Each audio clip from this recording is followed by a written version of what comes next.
सरेआम व्यभिचार हुआ, उनके स्तन काटे थे। एक फर्जी घटना पर तुमने हाथ में मोमबत्ती ले ली, कोई लेना देना क्या मतलब? मित्रों, आप जानना चाहते हो यहाँ सर्व समाज के लोग हैं, केवल ब्राह्मण समाज के नहीं है। जानना चाहते हो कौन है ब्राह्मण? हम वो हैं सर जिन्होंने 11 बार गलत क्षत्रियों का संगार किया, लेकिन 12वीं बार एक क्षत्रिय के चरणों के अंदर जब आदमी अपने आप को समर्पण कर देता है, अपने नाम राम का बलिदान करके खुद परशुराम हो जाता है और राम को स्थापित कर देता है, वो ब्राह्मण होता है सर। तब वो कहता है राम रमापति कर धन लेऊ। क्या सूत्र है? राम रमापति कर धन लेऊ, खेचत चाप मिटत संदेऊ।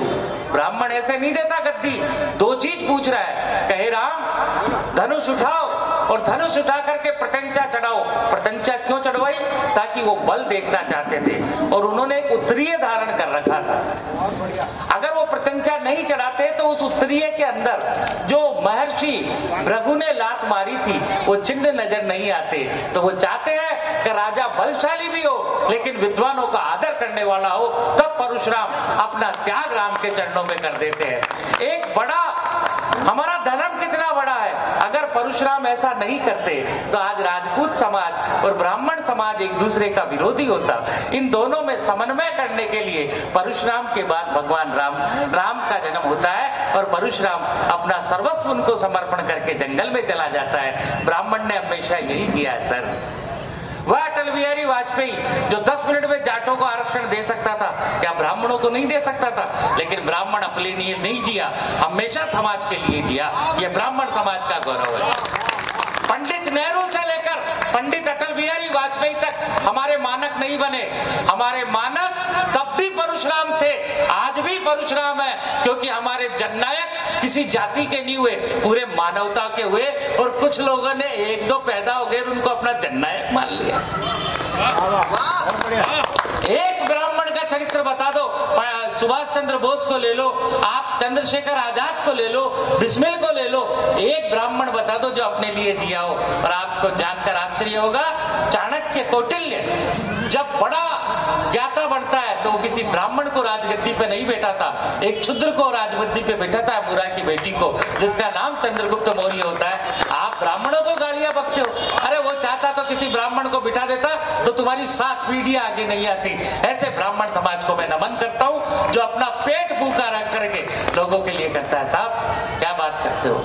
आइए इसी धारा को आगे बढ़ाते हैं। आपकी माटी के लाल, तुम ध्यान रखना, जो यहाँ के हो, हम आपको सुनने आए हैं। आज के जो श्रेष्ठ 3 कवि हैं वो आप दोनों बहनें हैं और आलोक है। और शिवांजल इसलिए श्रेष्ठ है कि वो लिफाफा देगा। सही है कि नहीं? उसकी दशा ऐसी हो रही थी जैसे बीगनी का बाप हो। ये टेबल बजाए, अरे मैं टेबल बजाने से बरसात रुकती है क्या? हम सारे में चले। आनंद कर, तूने बढ़िया काम किया है, भगवान सबकी लाज रखता है। उस ठाकुर पे होगा वही नहीं राम रचि रखा, और राम ने बहुत अच्छा रच रखा है। ऐसे प्यारे श्रोता, पहले क्या था, भीड़ थी दादा, ये यहाँ ब्रह्म का अमृत बरसेगा। अमृत हर कोई नहीं पी सकता। अमृत वही पी सकता है जिसमें दिल गुरुदेव और जो इतनी देर रुकता हो। तो यहाँ का श्रोता बड़ा है सर। यहाँ जो श्रोता है वो क्रीम है, देसी घी, छाछ दूध सब गायब हो गए। तो आप सब देसी घी हो, ये बिलोनी है। सही है कि नहीं? इनको पूरा का पूरा धमीड़ा मारो और खूब लूणा घी निकालो। सबसे पहले आपके यहाँ की बिलोनी लेकर के आ रहा हूँ। भिलाई से आता है एक अद्भुत कवि जिसने अपने पिता की मृत्यु को देखा उस बड़े हादसे के बाद, और उस हादसे को जीवन भर अपने लिए एक नश्तर बना करके जो कवि बन गया। जब पेट में पीड़ा होती है सर तब कवि बनता है, किसी के कहने से नहीं बनता। ऐसा कवि जिसके चरणार बिंदों को हम प्रणाम करते हैं, जिसका नाम आलोक शर्मा होता है। वैसे सारे कवि ब्राह्मण है, इसको जातिवाद मत समझना। इसका कारण है कि पेमेंट कम लिया है, दूसरे को बुलाते तो वो क्यों छोड़ते, इसलिए करा खाली है व्यवस्था। और कवि की कोई जाति होती नहीं है सर, हम तो सीधे सच्चे आदमी है। सबने अपना अपना नाम रख रखा है।